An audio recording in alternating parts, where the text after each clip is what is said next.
really raining out there. I just went and got all my cat food. I like to take really good care of my pets, make sure they have a happy home, and I like to give them things I know that they like, the treats they like. They're good cats.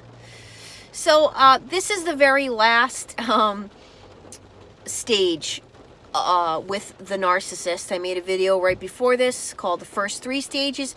This is the final stage. After the discard happens, okay, now you've either gotten out of the web or they've discarded you in just deciding very abruptly. I know a lot of women talking about how this happens very abruptly. They just come home and, you know, they end it, or they do something very destructive to make sure it does end.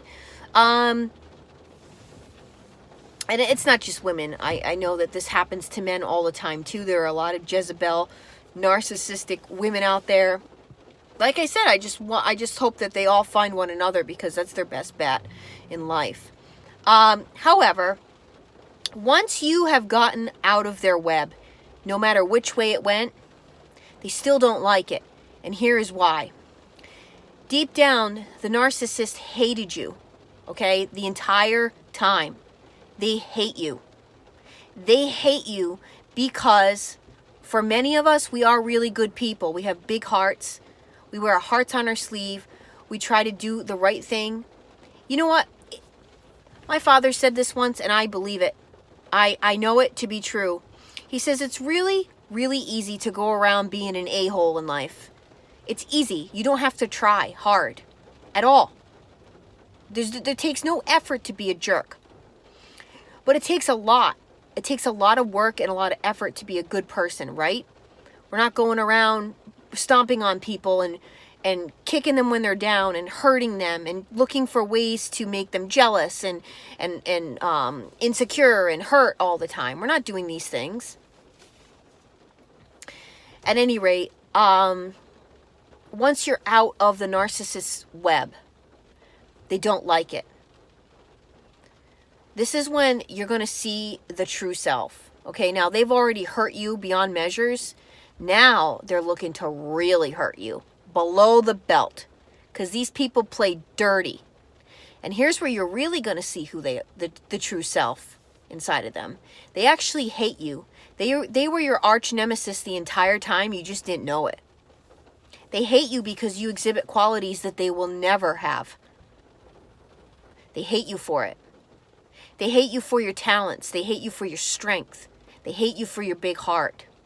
They wanted to take away all of those things. And that is why they were trying the entire time to get you to be just like them.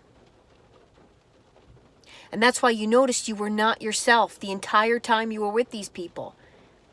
And I promise you, you guys, when you get out, you will start to see what happened much clearer than it's ever been. You will have an epiphany. You will feel yourself again. And it takes time, but it will come. And I'm still on my journey now. I am finally on my journey to healing from this. But let me just explain the last stage. When you've gotten out of their web, they don't like it. You being a good person fed their ego. It told their ego, hey, this good person approves of me.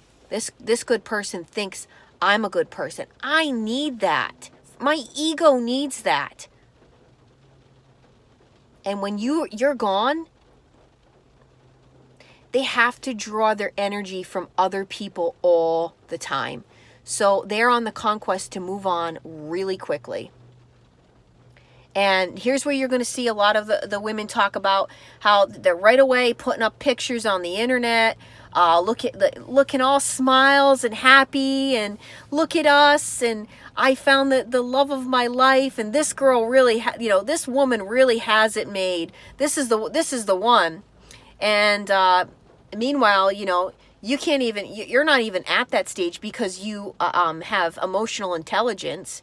And you know that, anyone smart with a half a brain understands that they need to heal first before they're going to go bring somebody else into their world, or let somebody else in. And especially if you've come out of a narcissistic abusive relationship. So they're going to move on quick. A lot of that is because they have to. As I said before, they cannot spend any time alone with themselves because they would want to throw themselves off a cliff. They cannot spend time alone.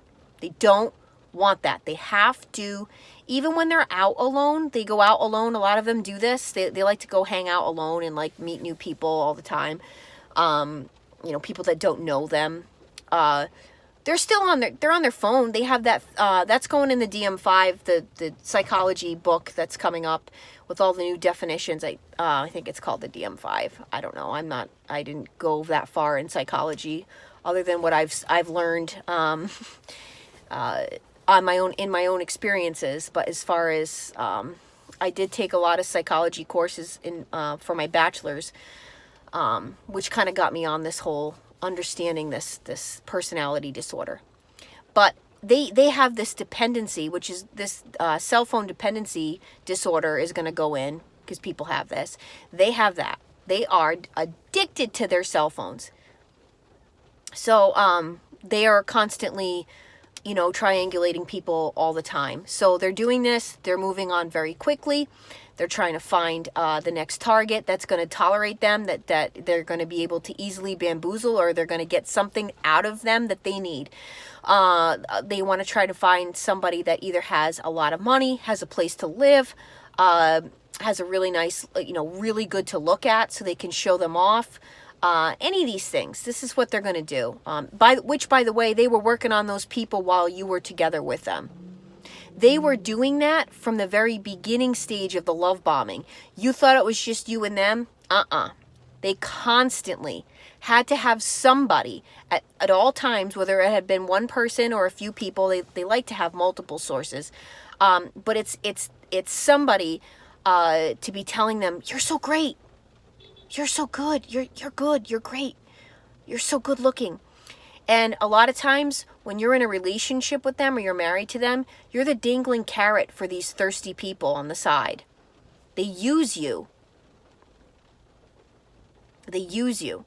And they're going around and they're telling these people that their favorite card to use, the thing that they like to say is that, they'll say things like, my wife and I don't have sex.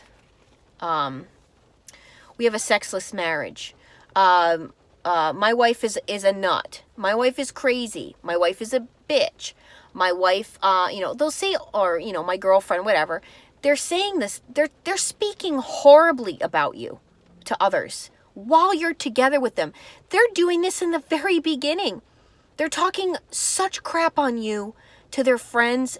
You wouldn't, if you heard it, your mind would blow. Just blow up. So during this very last stage, you're really going to see, the evil that resides within them. They will do these hoovering techniques, and this is how many of us, unfortunately, get trapped back into it and repeating the cycle. The cycle will repeat, and it will be worse. If they hoover over you to try to just see, because listen, you might think that they're contacting you a few months down the line or whatever it is because they really miss you. They don't miss you.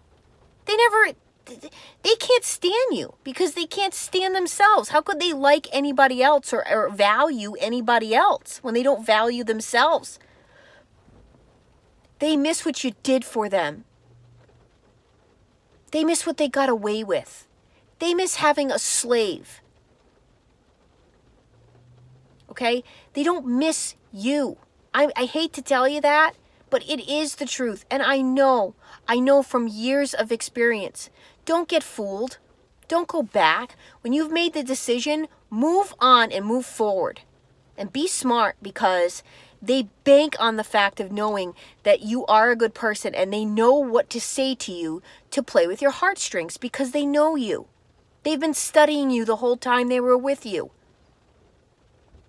They are doing that just to see, just to put the feelers out there, just to see if you would still, because they want their ego fed. Does she still like me? Is she still attracted to me?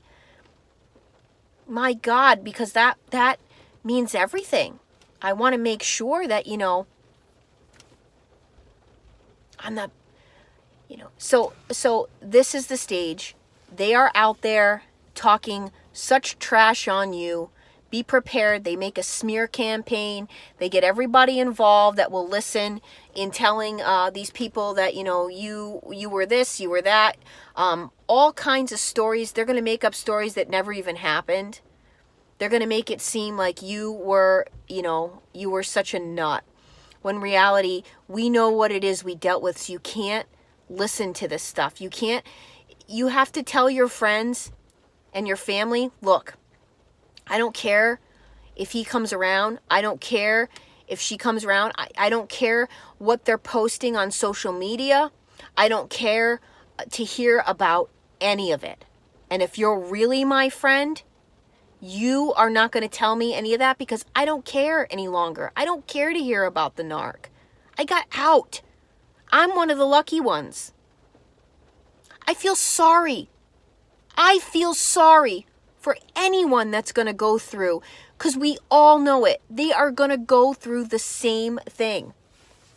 They're no different. So this is the final stage. Do yourself a favor and get as far away as you possibly can.